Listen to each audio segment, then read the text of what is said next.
Hi, so in the previous video we looked at the real business cycle model and we derived a number of equilibrium conditions and looked at the propagation mechanism that this gave us, and in this video we're going to be looking at a special case of this model where we have full depreciation of capital.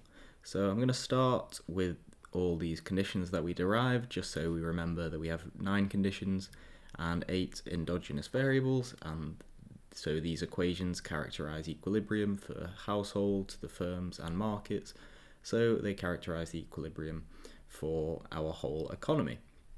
However, it's very difficult to solve this model analytically, and in fact almost impossible, if we don't make some simplifying assumptions. So the simplifying assumption we're going to make here is that we have full depreciation of capital. So we have our delta is equal to 1, as it says in the top right here, and so our capital stock in period 1 completely disappears in period 2, and our period 2 capital stock is just given by the investment in period 1. So let's get into this model and see what this simplification does for us and what it can then tell us about propagation mechanisms of the RBC model. So we're going to assume that we have a 1-period utility function that is very simple, and our utility is just given by the natural logarithm of our consumption. So we aren't even depending negatively on our labour choice, so we don't have leisure at all in this utility function, or equivalently we have that our gamma that we saw in previous utility functions that we were using is equal to 0, so our weighting of our leisure utility is 0. And this is going to simplify our model even further in that our individuals can just offer as much labour as they want because they don't gain any utility from leisure. So our resource constraint in the economy, which we know is given by y equals c plus I, which I've got here, can now be written as this equation. So how is it being written as this equation? Well, our investment term, our I, is now just simply our investment in period 1, or it's just our investment is equivalent to the capital stock in period t plus 1.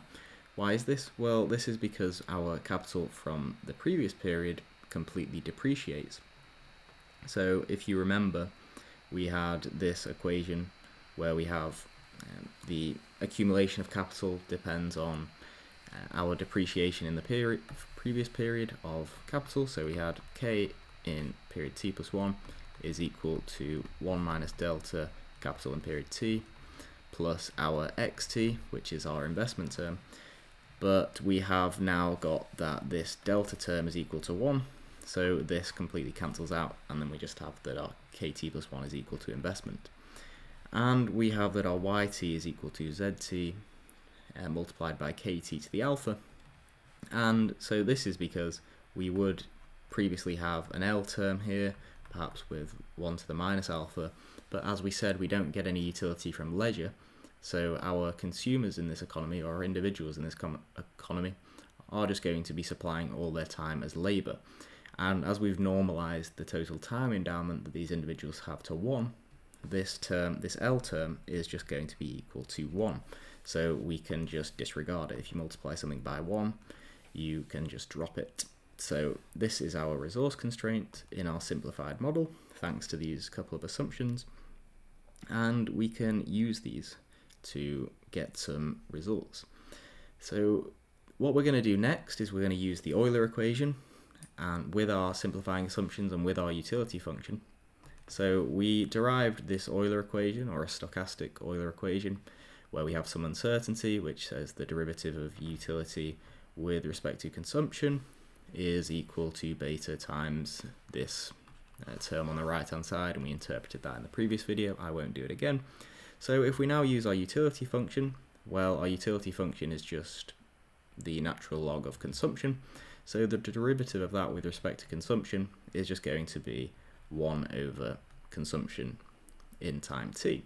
So that's our left hand side sorted, and then this right hand side also simplifies quite nicely for us, because as you can see, we've got this 1 and this minus delta here. Well, delta is now equal to 1. So, well, this cancels out with this 1 here, and we're just left with the rental rate of capital, and our derivative of our utility function with respect to consumption in time t plus 1 is just going to be equal to 1 over c t plus 1. So quite a simple Euler equation we get out of this, and we can rearrange this to give us this expression here. Now, how have we acquired this expression? Well, we've multiplied across by our consumption in time t, so that this now appears in this expectation. And we have said that the rental rate of capital, R to the k, is going to be equal to the marginal product of capital. So we've substituted in some of the equations that I showed at the very start of this video on our equilibrium conditions we derived in a previous video. So the rental rate of capital is equal to the marginal product of capital. This is just the derivative of our output. So that is how we get this new Euler equation. And we're going to make an even further assumption to simplify this model further, and we're going to assume that individuals in our economy have a constant savings rate. Now, this is an assumption that we made in, say, the solo growth model, and it's perhaps not too realistic, but it does simplify things a lot, because it means that we can write consumption as this constant fraction of our output, because we're always consuming a certain fraction of our output, and then we're also saving a constant fraction of our output. So we're going to assume that this fraction is theta, and we're going to say that this is between 0 and 1. And so this simplification can then be substituted into our resource constraint, which I showed again above, which is very simple to get out. This resource constraint was just that ct plus kt plus 1 is equal to zt kt to the alpha. So if we substitute in this equation here, we can quite simply rearrange to get kt plus 1 is equal to this term in this box. And so now we have these two equations, we can insert these into our Euler equation, and this will start to give us some solutions out of this. And what we're in fact looking to find is this theta, because we know that we have some constant fraction of output is our consumption, but this theta, we've just made up this parameter. What we want is to get this theta in terms of actual parameters of our model. So we insert these into the Euler equation. We showed the Euler equation above, and so we are just going to be substituting in for our consumption terms. So we have consumption in time t has now become this fraction, and consumption in time t plus 1 has become this fraction of the output. And so we can then, with this, we can pull out this alpha, because this is just a constant, so this comes out of the equation. And we also notice that the bottom half of this fraction cancels out with this to some extent, but we still have this to the minus 1 left over.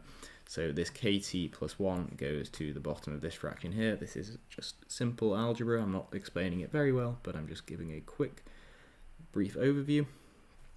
And what we can then do is, now that we've got kt plus 1 at the bottom of this fraction, is we use the equation that we've just derived, where we said that kt plus 1 is equal to 1 minus theta. Sorry, my pen is not working well at all today, but we have this equation, and we've just substituted that into the bottom of the fraction, and very nicely these two terms cancel out as well. And these don't cancel out just by chance, these cancel out because of the assumptions we've made in our model, and we've made these assumptions so that we can get this nice functional form cancelling out. So you now see why we've made all these simplifying assumptions. And okay, now we've just got a load of parameters, so we can drop the expectations operator because we know the value of these parameters.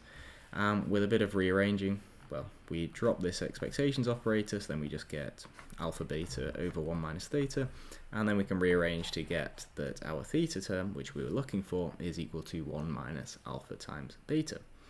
So what we can then do with this is substitute it into the equation that I just wrote down, this kt plus 1 is equal to 1 minus theta zt kt alpha, and we don't want this in terms of theta, we want it in terms of parameters of our model. So we substitute what we just found here into this equation and we get this result out, and this is the law of motion of capital. It says that the capital stock in period t plus 1 is equal to this constant proportion of our output. And what proportion is it? It's alpha and beta multiplied together. So we have now managed to find our law of motion of capital. Now, why have we done this? Well, it's actually still quite similar to the solo model in actual thought process, in that once we get out this law of motion for capital, we can now find the rest of the variables in our model, because once we have a law of capital, we can then solve for what our consumption is, what our output is, and so we can see what our equilibrium values of all the rest of our variables are going to be just by utilizing this law of motion of capital in the equations that we have previously found. So I won't do all of that and all this rearranging, but from the equilibrium conditions we saw before and the Euler equation and all of that, if you just do a bit of rearranging and substituting, you can get our levels of variables in equilibrium. We have our law of motion of capital, we have that our consumption. This is very simple to come up with because, well, we are just substituting in our value of theta into our constant proportion. So we just said that theta is equal to 1 minus alpha beta, and we know that our output is given by the technology parameter multiplied by our capital stock to some power. And then we also have that our technology shocks are now persistent, and we can show this better by taking logs of all these variables. This is just the equations I've just had on the screen, but we've now taken the natural log of both sides. And so the natural log of, say, capital K is equal to lowercase k. That's our notation here. So all these lowercase letters, and say this consumption is meant to be lowercase, but it's not very easy to tell, and these z's as well. These are all lowercase.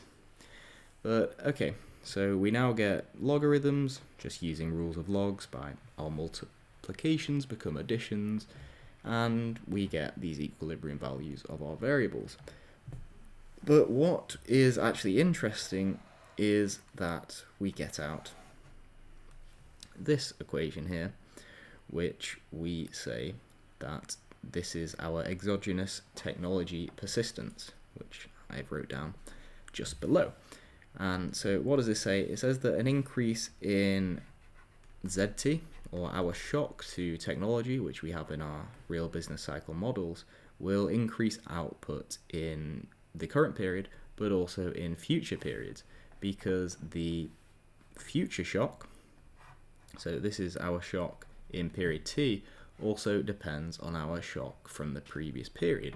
Now it declines a bit by some factor mu, and we have some change with this error term that we have added on to the end, but we do have persistence in the shock, because if we were to consider z in time t plus 1, well, this is going to factor in with a mu, and if we were to look at z t plus 2, well, it factors in with